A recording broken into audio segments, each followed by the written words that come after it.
చంద్రబాబుని కాదనుకుని అప్పట్లో నలుగురు రాజ్యసభ సభ్యులు, అప్పుడు ఆయన గరికపాటి వారు కావచ్చు, అక్కడ తెలంగాణకు సంబంధించిన రాజ్యసభ సభ్యుడు, అట్లాగే ఆంధ్రాకి అదే మన సుజనా చౌదరి, సీఎం రమేష్, టీజీ వెంకటేష్ నలుగురు వెళ్ళిపోయారు. ఒక్కళ్ళు కూడా చంద్రబాబు గురించి తీవ్ర వ్యాఖ్యలు చేయలేదు. మధ్యలో సుజనా చౌదరి ఏదో చిన్న కామెంట్ చేశారు, కానీ అది కూడా చంద్రబాబు నాయుడు గారు విజన్ ఆలోచన వేరు, అమరావతి గురించి సరిగ్గా ఆలోచించలేదు, మొత్తం తీసుకెళ్ళి ఒక ప్లాన్ చేసుకోలేకపోయారు, ఇట్లాంటి మాటలు మాట్లాడారు తప్పించి దారుణమైన ఘాటైన వ్యాఖ్యలు లేకపోతే ఆ కుంభకోణం ఈ కుంభకోణం లాంటి వ్యాఖ్యలు ఈ నలుగురిలో ఏ ఒక్కరూ చేయలేదు. ఇవాళకి కూడా చంద్రబాబు గారి పట్ల వీర విధేయతతో ఉంటారు.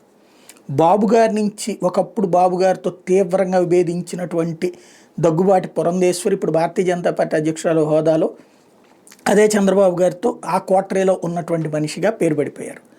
అట్లాగే భారతీయ జనతా పార్టీలో ఉన్నటువంటి ఎవరైతే తెలుగుదేశం పార్టీలో టికెట్లు రాక భారతీయ జనతా పార్టీకి వెళ్ళి బీజేపీ కోటాలో టికెట్లు తీసుకున్నటువంటి వాళ్ళందరూ పూర్తి లాయల్టీతో ఉన్నారు. అట్లాగే జనసేనలో పవన్ కళ్యాణ్తో సహా మొత్తం పూర్తి లాయల్టీతో ఉన్నారు. ఒకప్పుడు తీవ్రంగా విభేదించిన వాళ్ళు వీళ్ళంతా. అదే జగన్మోహన్ రెడ్డి దగ్గరికి సంబంధించి విభేదించిన రఘురామకృష్ణరాజు పొరపాటును కూడా పాజిటివ్గా మారే పరిస్థితి లేదు. విజయసాయిరెడ్డి ఇప్పుడు కొత్త శత్రువు. ఎవరైతే పార్టీ మారి వెళ్ళినటువంటి వాళ్ళు ఘాటైనటువంటి వ్యాఖ్యలే గతంలో 23 మంది ఎమ్మెల్యేలు వెళ్ళినప్పుడు ఇప్పుడు ఆదినారాయణ రెడ్డి లాంటి వాళ్ళు వీళ్ళందరూ వైసీపీ నుంచి వెళ్ళినటువంటి వాళ్ళే తీవ్రమైనటువంటి శత్రువులాగా చూస్తారు జగన్మోహన్ రెడ్డిని. ఇదే ఈ ఇద్దరి మధ్యన ఉన్నటువంటి తేడా.